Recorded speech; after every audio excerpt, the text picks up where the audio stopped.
આજે ગુજરાત બાર એસોસિએશનના પ્રમુખ અને વિવિધ હોદ્દાઓ માટે ચૂંટણી યોજાઈ છે. સુરત શહેરની કોર્ટમાં સવારે 9 વાગ્યાથી મતદાન શરૂ.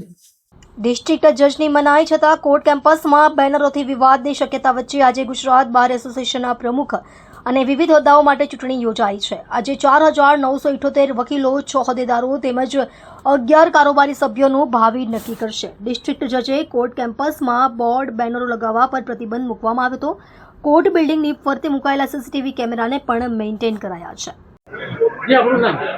મારું નામ એડવોકેટ ગોવિંદ પોદાર છે. ગોવિંદભાઈ, આજે બાર કાઉન્સિલની ચૂંટણી થઈ ગઈ છે. આ ચૂંટણીમાં કેટલા ઉમેદવારો પાર્ટિસિપેટ થયા છે અને આ ચૂંટણીથી વકીલોને કેટલો ફાયદો? જે આજરોજ સુરત બાર કાઉન્સિલના ચૂંટણી થઈ રહ્યા છે એમાં કુલ 7 પદો માટે, એટલે પ્રેસિડેન્ટ માટે 4 જણા ઊભા છે, વાઇસ પ્રેસિડેન્ટ માટે બી 3 જણા ઊભા છે, સેક્રેટરી માટે 4 જણા ઊભા છે, જોઈન્ટ સેક્રેટરી માટે 3 જણા ઊભા છે અને છેલ્લે ખજાનચી માટે 2 જણા કોન્ટેસ્ટ કરી રહ્યા છે. એ સિવાય આ વર્ષે લેડીઝો માટે અલગથી લેડીઝ રિપ્રેઝેન્ટેટિવને એક પદ આપવામાં આવી છે, એમાં બી 2 જણા કોન્ટેસ્ટ કરી રહ્યા છે.